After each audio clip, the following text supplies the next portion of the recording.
one is illegal on stolen land. I've said it before, I'll say it again. Either give the land back or shut the up. If we're going to do acknowledgments, shouldn't we acknowledge that that was kind of up? Did you know that well before 1619, Indians practiced slavery here in America? And the Apache, Iroquois, and Sioux all tried to wipe out their fellow tribes. I know it's comforting to think that there was this ethereal time and place before white guys in suits, when everyone was a gentle, nature-loving child poet who split their time between riding deer and drinking too. But it's just not true. Billie Eilish started the fire herself, and now the backlash is unavoidable. The award-winning pop star took a swipe at ICE and Trump, and guess who stormed in to defend them? Bill Maher. The Real Time with Bill Maher host ripped Billie Eilish's double standards with precision, delivering a takedown that was brutal and hilarious. So, if you crave hot political commentary, smash subscribe, and let's begin. Now, a memo to Democrats: if you ever want to win an election again, the absolute most important first step is stop doing this. We gather in celebration of the Oscars on the ancestral lands of the Tongva, Tataviam, and Chumash peoples, the traditional caretakers of this water and land. Yeah, I don't know if we're still saying cringe. Are we? Is that? But if we are, that's this.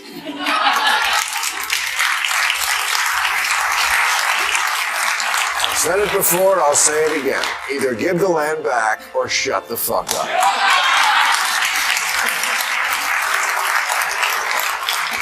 Look, I understand the desire to right the wrongs of the past, especially when you get to take the moral high ground and then build an 8,000 square foot mansion on it. So, if you followed us for a while, you know Bill Maher has zero patience for celebrities who turn award stages into political pulpits. In his view, fame doesn't equal expertise, and applause doesn't equal credibility. That's why he immediately zeroed in on Billie Eilish after she accepted an award and declared, "Nobody is illegal on stolen land." The line drew cheers in the room, but it triggered Maher's skepticism. On Real Time with Bill Maher, he fired back with a challenge dripping in sarcasm and logic. If she truly believes the land is stolen, he argued, then the moral response isn't applause lines, it's action. Hand over the property. Give it back. Otherwise, spare everyone the lecture. Interestingly, Billie Eilish's multi-million-dollar home in Los Angeles sits on land belonging to the Tonva people, so a journalist went to inquire if she'd give it back. And this is what happened. Listen, please, Billie. We are here because this is stolen land, Billie, and we think we should be given access to your quite lovely $3 million. Needless to say, the reporter wasn't allowed in. Suddenly, the same worldview that rejects borders made room for walls, gates, and strict privacy. Billie Eilish clearly believes in boundaries when it protects her comfort, but publicly, the rhetoric tells a different story. And that contradiction is exactly what Bill Maher has been hammering. If the land is truly stolen, why not give it back or leave? His point isn't complicated. He argues many celebrities prioritize applause over consistency, choosing statements that sound morally impressive rather than taking meaningful personal action to back those words. I'm sure Julianne Hough is sincere about her love for the Chumash people, but I doubt she drives to work in a canoe, scavenges for acorns, or lives in a dome house made of reeds and dried mud.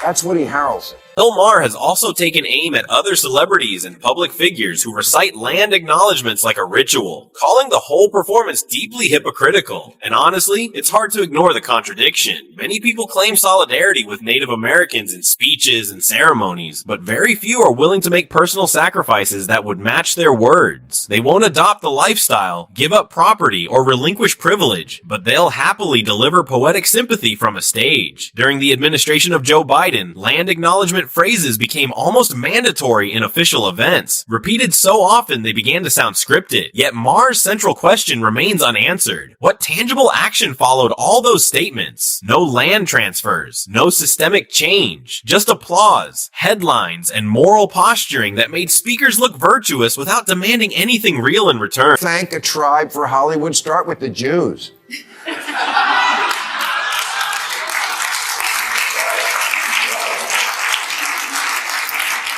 Now, a few weeks ago in New Zealand, a modern, educated, technologically advanced country, they passed a law making a mountain a person. True, because their indigenous people, the Maori, believe that mountains and rivers are their ancestors, and so the mountain has been legally recognized to have all the rights of a human being. It has all the responsibilities, liabilities, duties, and powers of a human being, which, if you follow that to its logical conclusion, means the mountain can get a driver's license, vote, or adopt a rescue dog, and you should see its dating profile. Now here's where Bill Maher really leans into the absurd. He highlights what he sees as the logical endpoint of endless land acknowledgement rhetoric by pointing to a law in New Zealand that grants legal personhood to natural features like mountains. Under Maori tradition, mountains are viewed as ancestors, living entities worthy of respect and protection. Maher's target isn't the culture itself, but the modern political theater surrounding it. To him, elevating geography into legal persons exposes how symbolism is starting to replace substance. If a mountain can be a person, he argues, then what problem is actually being solved? Are real people benefiting, or is this just another feel-good gesture? Maher uses the example to suggest that elite circles reward symbolic virtue over meaningful action, and his next punchline makes the contradiction impossible to ignore. Let's get over this idea that ancient people weren't just as full of shit, in fact, more full of shit than humans today. It's so simplistic, this idea of guilt by civilization, that being ancient and indigenous and not us was always better than us. It wasn't. The Maori in pre-colonial times were like most indigenous people, quite warlike, frequently fighting other tribes, with the winners enslaving the losers and even eating them. Yeah, have the mountain tell you that story next time you get a try. Bill Maher takes the argument even further by challenging the romanticized view of ancient societies that many modern celebrities seem to promote. Addressing figures like Billie Eilish, he points out that ancient people weren't morally superior. They were simply limited by the knowledge, science, and systems available to them at the time. They did what they could with what they knew. But today, humanity has centuries of progress, deeper understanding, and more advanced moral and legal frameworks. Maher's point is blunt. Modern society shouldn't pretend regression is virtue. Instead, it should recognize progress and act accordingly. In his view, invoking the past as a moral weapon while enjoying every benefit of modern civilization isn't wisdom, it's selective nostalgia. And he argues that real moral seriousness requires consistency, not just emotionally satisfying narratives that sound profound on stage. Hippies love to harp on how the 1950s was backward, and 1950s was backward, as every past era was, but somehow they see indigenous life in the 1550s as the pinnacle of enlightenment. Besides being ignorant, it's hypocritical because, the ancient lifestyle is available to you. You could live outside and forage for food and wash your clothes in a pond. We have that today. It's called being homeless, and it sucks. Maher keeps returning to the same uncomfortable challenge. If you truly believe you're living on stolen land, then the logical response isn't another speech, it's giving it back. He directs that criticism squarely at celebrities like Billie Eilish, who invoke powerful moral language while continuing to live in luxury on the very land they condemn.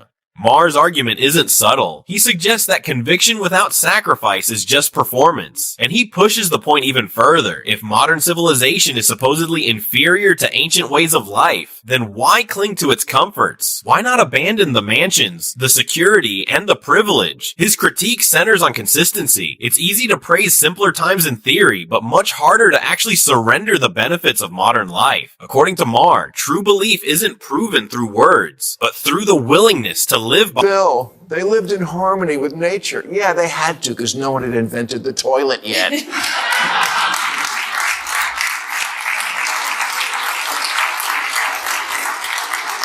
The march of civilization has been bloody and painful, but we generally got to a better place.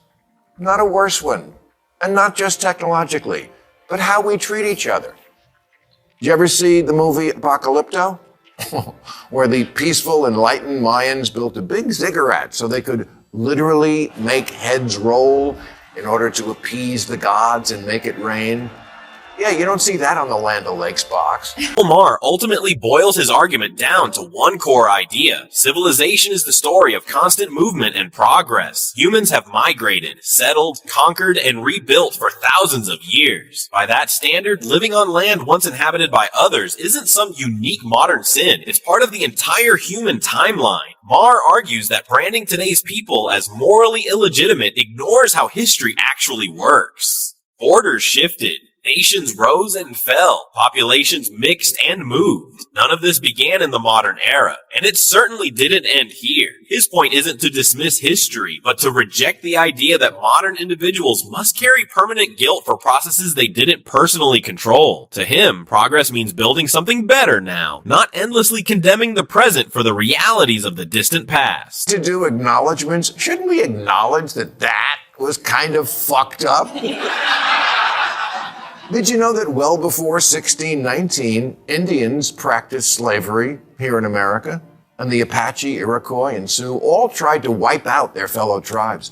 I know it's comforting to think that there was this ethereal time and place before white guys in suits, when everyone was a gentle, nature-loving child poet who split their time between riding deer and drinking dew. Maher argues that history is far more complex than the simplified narratives often repeated today. Long before modern nations existed, indigenous tribes themselves fought intense conflicts over territory, resources, and survival. Land wasn't peacefully shared in some permanent harmony. It was contested, defended, and taken, just as it has been throughout human history across every continent. Maher's point is that conflict over land didn't begin with modern settlers. It's part of an ancient human pattern. Power shifted constantly, and no group held territory forever without challenge. That reality complicates the idea that history can be reduced to clear-cut villains and victims. His argument suggests that understanding history requires acknowledging its full complexity, rather than selectively focusing on certain chapters while ignoring others that don't fit the modern moral narrative many public figures promote today. True. What the European invaders did to the Indians, not good, but also not unusual. American Indians waged wars constantly, like Blake Lively.